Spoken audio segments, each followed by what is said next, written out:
This is Inside Indiana Business Radio for Tuesday, February 4th, 2025. I'm Marek Mazurek. The first hearing for legislation to raise the maximum covered tax amount captured in the Evansville Professional Sports and Convention Development Area was held at the Indiana State House last week. On January 29th, the House Ways and Means Committee heard testimony in favor of House Bill 1451 from Evansville area officials who said the measure could pave the way for a downtown sports entertainment venue for a minor league baseball team. The project was touted as a catalyst for the region's River Vision project, a strategic plan to redevelop a 50-mile stretch along the Ohio River from Mount Vernon to Newburgh.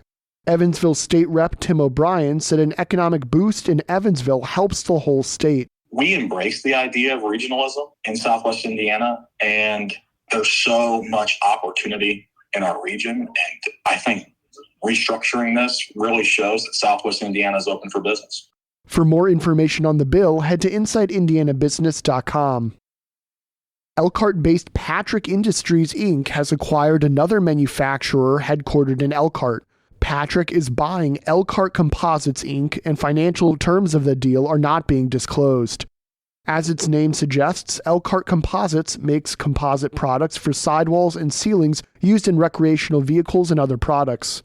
A spokesperson for Patrick Industries declined to provide additional details of the acquisition to Inside Indiana Business, including how many employees are under Elkhart Composites' umbrella. Patrick Industries was founded in 1959 and makes components for the RV, marine, power sports, and housing markets. Patrick is Indiana's 17th largest public company with $3.5 billion in revenue in 2023, according to IBJ Research. The company has about 10,000 employees across its entire footprint, including about 5,200 in Indiana. From the number one source for Indiana business news, this is Inside Indiana Business Radio. To succeed, you need to stay informed. You need to be engaged. And let's face it, you need to set yourself apart from the rest by connecting with a company that brings you the best. Because in today's environment, business is an ever-moving target, and we'll help you chase it. IBJ Media. The best of business is in us. Get started at ibjmedia.com/youngprofessional. Columbus, Indiana-based Cummins, Inc. says it has reorganized its Accelera zero-emissions business unit because of slowing demand. In its fourth quarter and full year 2024 financial report released Tuesday morning, the manufacturer said it had incurred $312 million in primarily non-cash charges in the fourth quarter related to the Accelera reorganization. Of that $312 million, Cummins said $7 million went to severance. Most of the remaining charges were related to inventory write-downs and accounting actions related to the company's expectations of slower demand. The company did not disclose how many jobs were cut in the Accelera reorganization. The Accelera unit is part of Cummins' business focused on alternative power solutions such as electric and hydrogen. Accelera represents a small fraction of Cummins' overall business, and to date the segment has yet to turn a profit. The company reported a full-year profit of almost $4 billion, up from $735 million in 2023.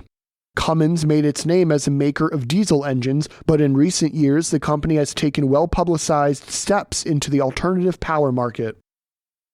A bill to increase inspections of confined livestock farms advanced Monday despite pushback from multiple Indiana farming groups who argued that additional oversight requirements will come at a cost to producers.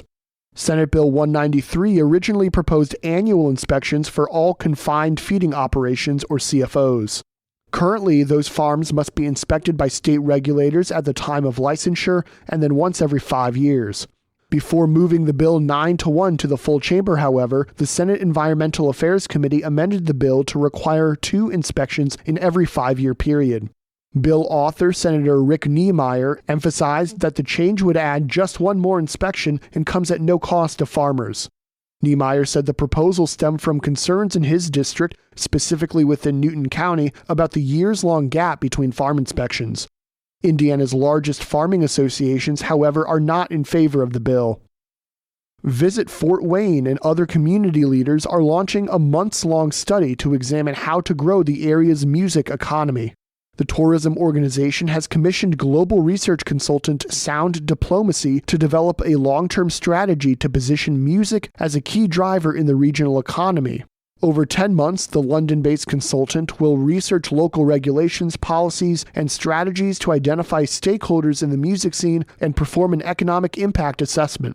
The survey comes as Fort Wayne's largest musical event, the Three Rivers Festival, is in danger of filing for bankruptcy. Fishers Mayor Scott Fadness is this week's guest on the Business and Beyond podcast with Gary Dick, presented by PNC. A weekly conversation with high-profile Hoosiers in business, sports, entertainment, and beyond. Available now from your favorite podcast provider. I'm Mark Mazurek for Inside Indiana Business Radio On Demand.